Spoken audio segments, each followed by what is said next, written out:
झगड़े ना हो ये तो हो ही नहीं सकता। जो भी है हम पापा की वजह से हैं और ऐसी एक डीएनए में घुसी हुई चीज़ है वो मेरे को नहीं लगता कभी जा सकती है। My Star Fest in conversation with actor Sunny Deol. Original action superstar Sunny Deol की दहाड़। सर, ऐसा कौन सा सवाल है जो इस समय आप चाहते हैं मेरे जहन से निकल के आए और आपको मैं पूछूं? मेरे पास कोई सवाल नहीं। नहीं, आप पूछिए जो भी आपका दिल करता है, just go ahead with it. And sir, उसी पे पूछ लेता हूँ कि जाट शब्द सुनते ही जहन में पहली कौन सी चीज आती है आप? भाई, जाट को खाना पीना, तोड़ना फोड़ना और कहीं भी कुछ देखे कुछ गलत हो रहा है, जाकर उससे बचाना और उसकी रक्षा करना।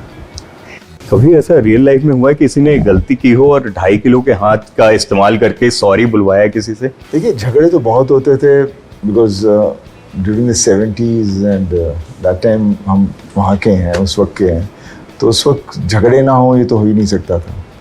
हम पंगा लेते रहते थे, ढूंढते थे, तू भाई घूर क्यों रहा है भाई, तू उस पर झगड़े हो जाते थे। किसी को कुछ पंगा लेना तो ऐसे ही जाके बोर हो रहे हैं तो कुछ कर लिया, तो बहुत अजीब अजीब चीज़ें क्या करते थे अब जो हम सोचते हैं। But then that was the age and that was the माहौल उस वक्त जी। पर हाँ, ये था, जितने भी मेरे दोस्त थे उनके घर वाले बोलते थे इसके साथ नहीं तूने जाना, तो वो रहता था। काफी दिनों से ये भी बात हो रही है ना बॉलीवुड को लेकर, वो साउथ बॉलीवुड, कभी एक फिल्म नहीं चलती ना तो फिर से वो माहौल आ जाता है। भाई, आपने हाल फिलहाल में उस पर बात भी की थी कि भेड़ चाल शुरू हो जाती है। कई डायरेक्टर्स ने भी बोला है कि वो प्रोजेक्ट्स बन रहे हैं फिल्म को, वो जो पहले आपके समय में जैसे दिल से बनाया जाता था ना, राइटिंग पे ध्यान दी जाती थी, फिर डायरेक्टर उस तरीके का होता था, पूरा प्रोजेक्ट पूरा एक ऑन्सेम्बल कास्ट होता था। अब वो चीज़ें शायद नदारत हो रही हैं, इस वजह से उसको कहीं ना कहीं एल्गोरिदम और वो सब में फंस गया है। इवन नेटफ्लिक्स के सीईओ ने अभी ये बोल दिया कि जो डिक्लाइन है लगातार बॉक्स ऑफिस पे लोगों के आने का, उसकी वजह से ऐसा लग रहा है कि कहीं सिनेमा एक्सटेंड ना हो जाए। इस पे आप लोग क्या कहोगे? नहीं, आई डोंट थिंक सिनेमा कभी एक्सटेंड होगा, नेवर, कभी नहीं हो सकता।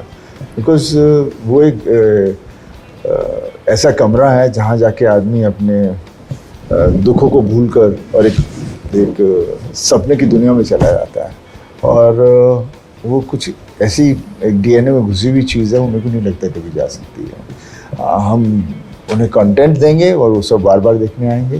ये जब हम कह देते हैं मास एलीट, ये इस सब चीज़ों को जब हम छोड़ दें और सिर्फ सिनेमा की तरफ देखें तो ढेर सारे सब्जेक्ट्स हैं, ज़रूरी नहीं आपको इस तरह का ही करना, वो नहीं करना, एंड वो देखने को राज़ी हैं। आप उनको वो चीज़ दीजिए जिससे वो कनेक्ट कर सकें।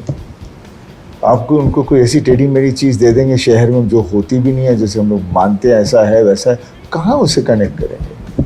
और फिर टिकटों को भी अफोर्डेबल कीजिए जहाँ वो जाके 10 बार देखें वो सिनेमा।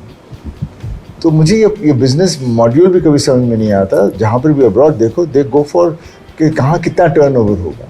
यहाँ हमारे बोलते हैं कि मुर्गी सोने के अंडे देती है, वहीं मार दो। I mean, let there be tickets and let them go and see the film and let them enjoy.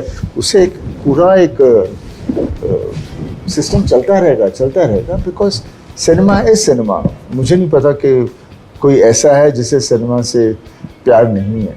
जैसे कोई सीक्वेंस चल रहा हो फिल्म के अंदर, कुछ लोग जो ऐसे ही होते हैं, उनका भी ताली मारने को दिल करता है, लेकिन अंदर अपने आपको कंट्रोल करके रखते हैं। और जो एकदम जाड़ जैसे लोग होते हैं, मजा आ गया ताली, इनका भी उसमें से कोई कट्स मिलते हैं, हाँ, they start enjoying it and that is what cinema is all about. And उसी का मजा है, और है क्या उसमें। मैं पंजाब गया हूँ कई बार, ढाबों पे, मैं आपको बता रहा हूँ, भगवान की तरह डेविल्स की फोटो लगी हुई है, वो पूछते हैं, या आपने खुद देखा होगा, वो इमोशनल कनेक्ट जो है, और वो आप लोग ने, क्योंकि वो ट्रांसपेरेंसी है, वो कनेक्शन वैसा बनाया है, रिलेटिविटी। देखिए, पापा से चलता आ रहा है सब कुछ, और जो भी है हम पापा की वजह से हैं, और जो है सो है। कोई चीज़ छुपी हुई नहीं है। एंड आई थिंक वैसे हम कनेक्ट करते हैं, हमारे कैरेक्टर्स भी वैसे लोगों के दिलों में बैठे हुए हैं, और बस।